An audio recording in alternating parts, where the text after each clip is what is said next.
از نور پاک قرآن صبح صفا دمیده. Assalamualaikum warahmatullahi wabarakatuh. Pemirsa MTA dimanapun Anda berada, senang bisa kembali menyapa Anda semua dalam program Lafaz Al-Masih.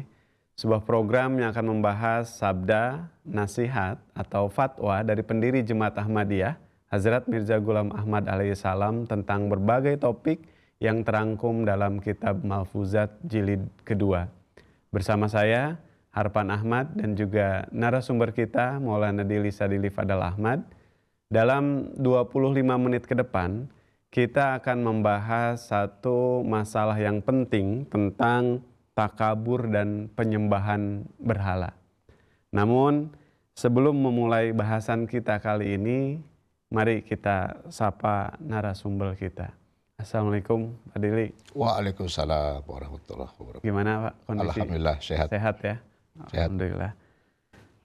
Tadi sudah disampaikan Pak bahwa bahasan kita kali ini adalah tentang takabur dan penyembahan berhala. Mungkin terlebih dahulu bisa disampaikan sabda dari Hazrat Masih Maud terkait dengan masalah ini. Oke. Bismillahirrahmanirrahim. Assalamualaikum warahmatullahi wabarakatuh. Waalaikumsalam warahmatullahi Hadrat Imam Mahdi Salam di dalam kitab Malfuzat jilid yang kedua halaman 6 dan 7, beliau bersabda, orang-orang dengan bebas dapat berbicara kepada Hadrat Masih Maud Salam mengenai hal itu.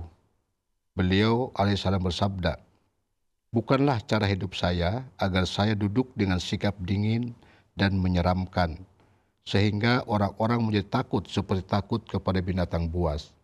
Dan saya sangat benci menjadi untuk menjadi berhala. Saya justru datang untuk membasmi penyembahan berhala, bukannya untuk menjadi berhala sehingga orang-orang menyembah saya. Allah Subhanahu wa Ta'ala lebih mengetahui bahwa saya sedikit pun tidak melebihkan diri saya atas orang-orang lain.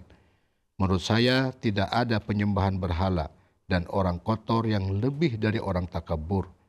Pelaku takabur tidak menyembah Tuhan manapun, melainkan dia menyembah dirinya sendiri. Malfuzat jilid kedua halaman 6 dan 7. Dari sabda ini cukup jelas ya. Nama lain dalam syariat penyembahan selain kepada Allah adalah syirik. Di dalam terminologi Islam, syirik itu dibagi menjadi dua.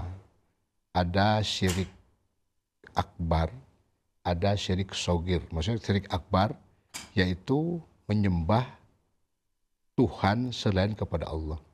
Nah, oleh Hadrat Rasulullah di sini dengan sangat jelas dikatakan bahwa seorang yang takabur sejatinya adalah orang yang paling syirik di dalam terminologi syirik itu.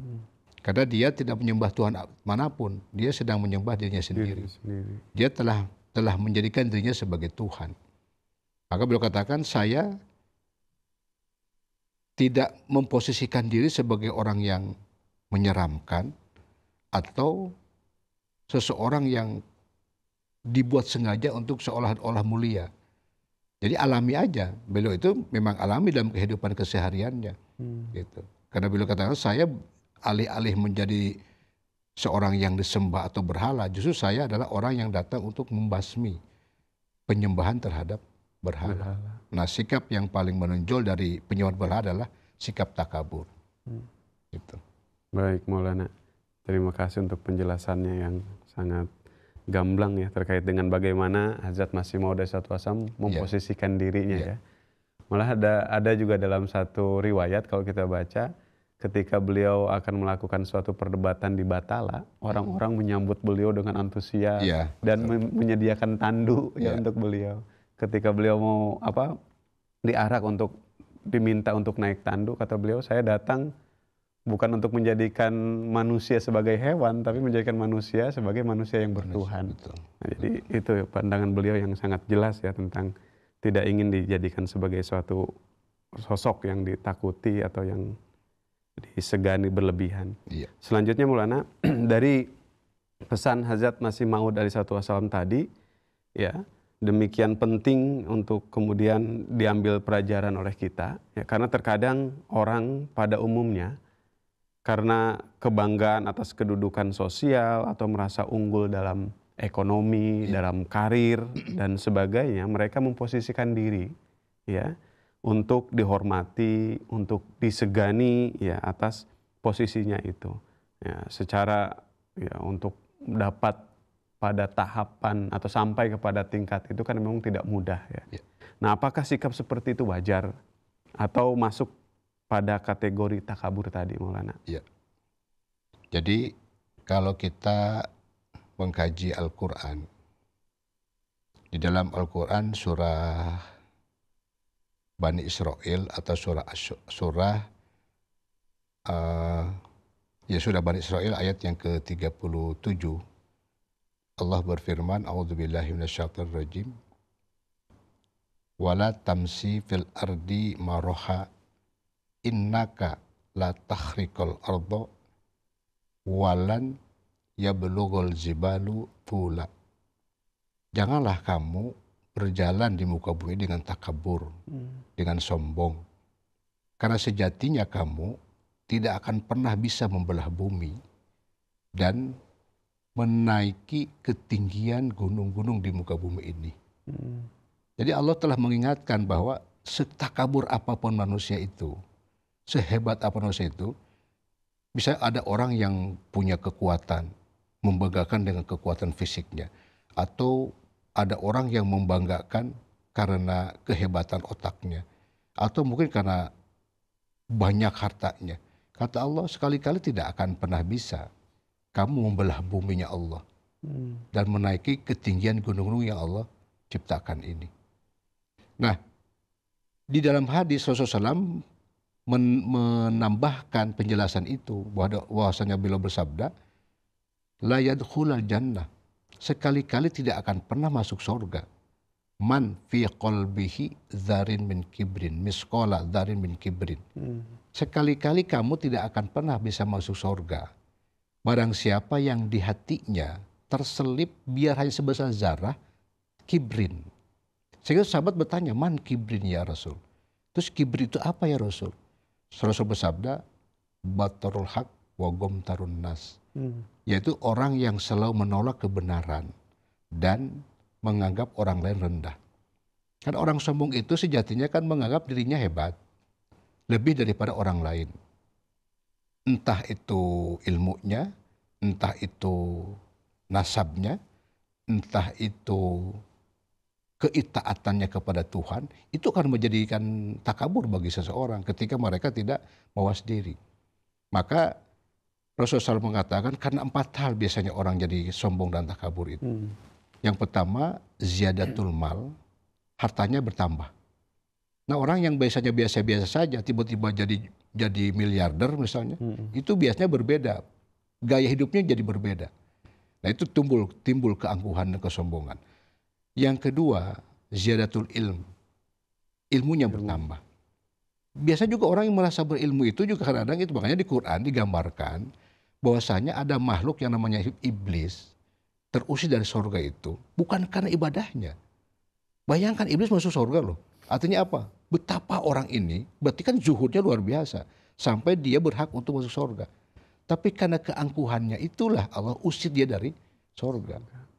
Jadi ternyata ilmu yang dia merasa hebat itu tidak membuat dia menjadi tawadhu terhadap Allah Subhanahu wa taala. Nah, yang ketiga, ini yang berbahaya ini. Ziyadatul nasib. Maksudnya berubah statusnya. Kalau sudah berubah status, dulu mungkin orang biasa-biasa saja, sekarang jadi orang OKB. Di kampung masih bisa OKB, orang kaya baru. Jadi derajatnya berubah. Nah, biasanya orang yang derajatnya berubah, itu pun cenderung untuk takabur dan sombong. Nah, yang keempat, yang terakhir adalah ziyadatul ta'ah. Bertambah keitaatannya kepada Tuhan. Dia merasa paling rajin tahajudnya, merasa paling taat terhadap aturan. Sehingga ya sekarang kita lihat ekspresi orang-orang ketika menghadapi orang tidak berpuasa. Sejati itu akar-akar takabur itu. ketika ada orang tidak berpuasa? Kan harusnya ditanya dulu. Kan ada orang yang boleh tidak puasa kan? Kalau orang tidak boleh puasa terus dia mau makan di mana? Terus kenapa mesti diobrak-abrik? Kenapa mesti dijaga? Kenapa takut amat melihat orang makan? Kan harusnya yang dihormati, kan orang minta, hormati dong kami orang puasa. Itu kan keliru, harusnya apa? Yang dihormati orang yang tidak berpuasa justru. Mungkin karena sakit atau kena musafir. Nah itu sebenarnya orang angkuh, itu orang sombong. Yang jelas di mata kita. Bahwa merasa paling agamis, merasa paling ngerti tentang Tuhan. Itu akar dari kesombongan. Maka tidak mudah memang. Agama memandang itu sesuatu yang sangat membahayakan dalam keimanan terhadap Tuhan. Itu. Iya. Jadi jelas ya bahwa ajaran dari Islam itu demikian ya, mewanti-wanti umatnya untuk berhati-hati tadi. Nambahnya harta, kedudukan ya, kemudian juga dalam kerohanian juga merasa tinggi, itu menjadi ujian tersendiri ya. Selanjutnya Maulana, masih perihal takabur ini, adakah batasan kewajaran dalam penghormatan sesama makhluk? Misalkan sembah sungkem atau cium tangan, ya, yang itu dibagi beberapa daerah menjadi suatu tradisi, ya. Apakah ada tuntunan terkait masalah ini di dalam Al-Quran, Sunnah Rasulullah SAW, atau dari penjelasan Hazrat Masih Maud SAW? Kalau di bahasa Quran itu kan, rendahkanlah sayapmu, dan ketika kamu berjalan ke bumi haunan, berjalanlah kamu dengan sopan santun. Di Quran ada di surah Al-Furqan yang mengatakan bahwa salah satu ciri orang beriman kepada Allah itu adalah ketika dia berjalan ke bumi haun, itu dia sopan, lemah lembut, santun gitu. Nah, di dalam hadis ternyata yang diriwayatkan oleh Anas bin Malik, kita tahu Anas bin Malik itu adalah orang yang hidup bersama Rasulullah, menjadi pelayan Rasulullah. Selama hidupnya beliau menyaksikan bahwa beliau bersumpah atas nama Tuhan, Rasulullah itu tidak pernah marah selama hidupnya kepada siapapun atas kesalahan apapun, kecuali ketika orang menyekutukan Tuhan. Itu yang membuat reaksi beliau berubah kalau ada orang yang bersekutu dengan Tuhannya. Nah, dalam hal ekspresi sahabat Rasulullah, ternyata ada riwayat Hadrat Umar itu ketua Rasul biasa mencium tangannya. Hadrat Abu Bakar ketua Rasulullah biasa mencium tangannya. Bahkan ditanya, apakah engkau menyaksikan Anas ketika Abu Bakar berjumpa dengan Rasulullah seperti apa? Saya melihat Abu Bakar mencium tangan Rasulullah, bahkan kakinya. Nah, artinya itu alami. Ketika orang melihat ekspresi kemuliaan seseorang, itu alami, jadi jangan dibuat-buat, jangan dijadikan tradisi, kan itu bukan tradisi. Itu alami saja ketika kita datang ke orang tua, kita sungguh orang tua itu tidak salah, tidak keliru, memang itu ekspresi seorang anak terhadap orang tua yang telah berjasa begitu besar terhadap anaknya. Itu bukan syirik, itu bukan takabur. Tapi jangan kita memposisikan diri seolah-olah kita itu orang yang mulia, sehingga orang selalu cium tangan kepada dia. Itu yang dikatakan takabur. Tadi kan, merasa juriyah, mohon maaf, merasa nasabnya beda, sehingga apa? Orang wajib cium tangan kepada dia. Kalau tidak, ada reaksi dari dia. Nah itu yang dikatakan takabur. Tapi kalau kita memuliakan guru, memuliakan mursyid kita, memuliakan orang-orang yang kita hormati, seperti jelas Rasulullah itu orang yang dimuliakan Allah SWT, masa kita umatnya tidak memuliakannya? Gitu. Dan ternyata di dalam riwayat banyak sekali contoh-contoh sahabat yang ketika berjumpa Rasulullah itu berjamaatan cium tangan. Dan di kita kan bukan tradisi jemaat, bukan. Artinya itulah alami kita. Kita merasa huzur adalah orang pilihan Allah Ta'ala. Sehingga kita berjumpa huzur rasanya, walaupun kita tidak mau, tapi rasanya kita langsung refleks, otomatis gitu. Kejumpa beliau pasti merunduk kepala. Inginnya ini, kenapa? Berarti kan memang auranya, kemuliaan yang Allah ciptakan pada dirinya itu membuat orang-orang di bawahnya menjadi santun terhadapnya. Nah, itu tidak termasuk dalam kategori takabur. Seperti itu. Oh, jadi dorongan-dorongan alami seperti itu ya, yang atau bisa dibilang apa, refleks dalam Iya. kondisi itu, bukan menjadi protokoler ya. Bukan. Harus Iya. kalau menjumpai si anu harus seperti Iya. itu, tidak ya. Tidak seperti. Masih, jazakumullah penjelasannya Maulana. Selanjutnya Maulana, nasihat dari Hazrat Masih Maud alaihissalatu wassalam yang dibacakan di awal tadi adalah tentang takabur dan penyembahan berhala sebagai bentuk dari syirik. Nah, di zaman yang sudah modern ini rasanya kita sudah sangat sedikit melihat orang-orang yang misalkan menyembah patung, batu, dan lain sebagainya dijadikan sebagai Tuhan ya, sebagaimana di zaman-zaman lampau itu. Di dunia modern saat ini yang sering kita lihat adalah bagaimana orang berlomba untuk menunjukkan eksistensi diri dalam lingkungan baik sosial, lingkungan kerja, dan lain sebagainya, sehingga melupakan ibadah, merupakan tanggung jawab keagamaannya gitu ya. Maka apa nasihat yang dapat diberikan agar kita tidak terjebak pada lingkar ketagaburan? Ya.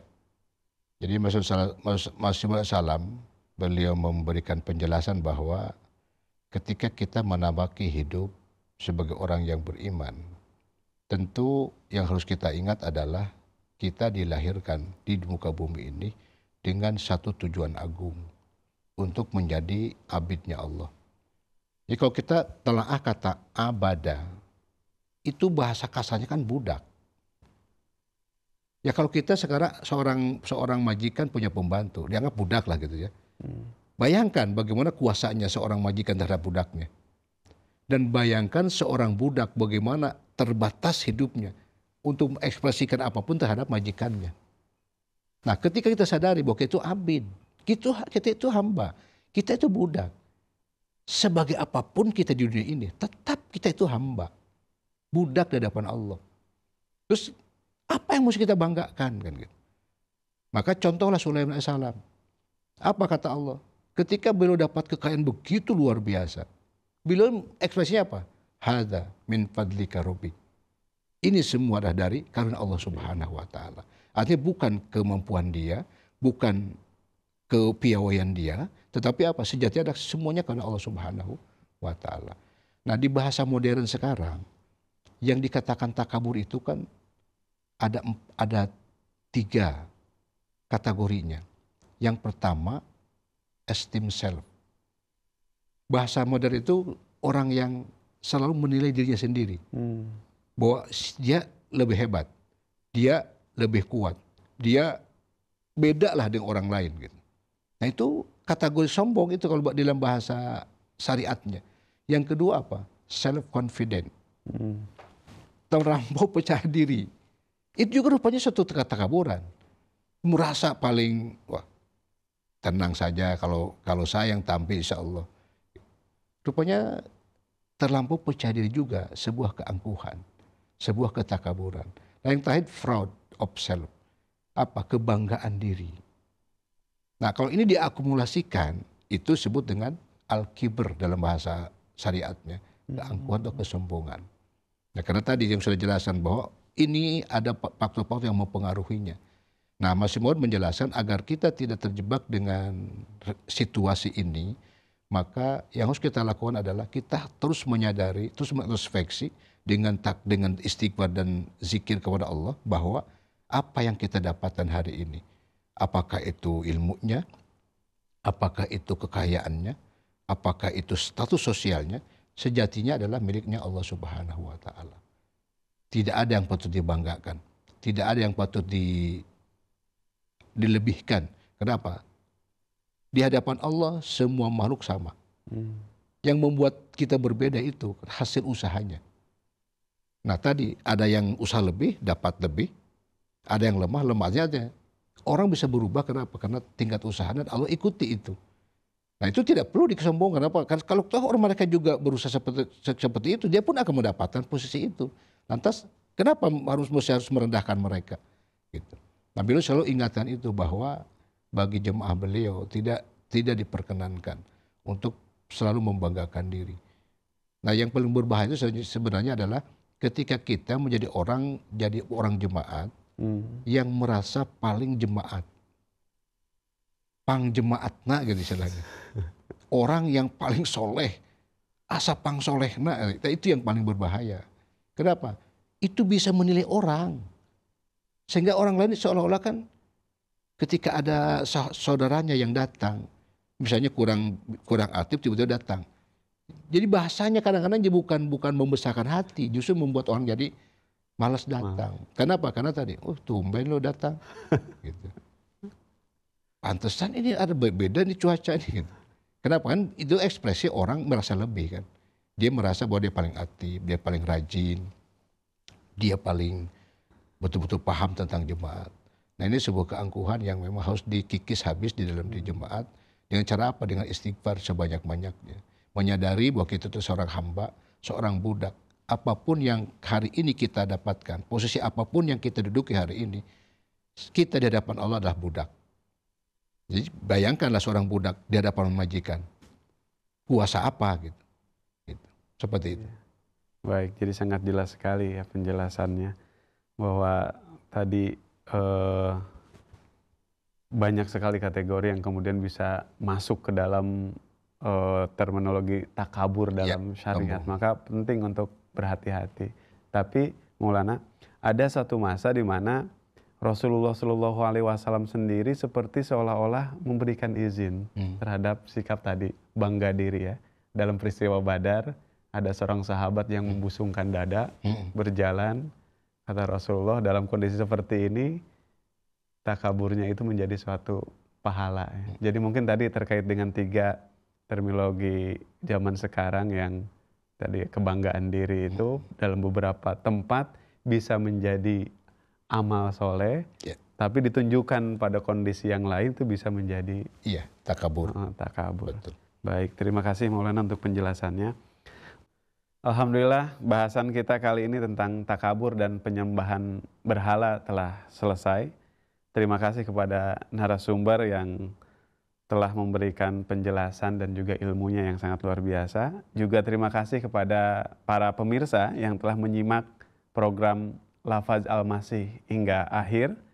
Kami akan kembali dengan pembahasan yang berbeda tentunya di episode-episode berikutnya.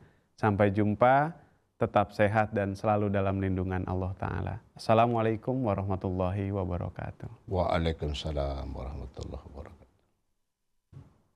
از نور پاک قرآن صبح صفا دمیده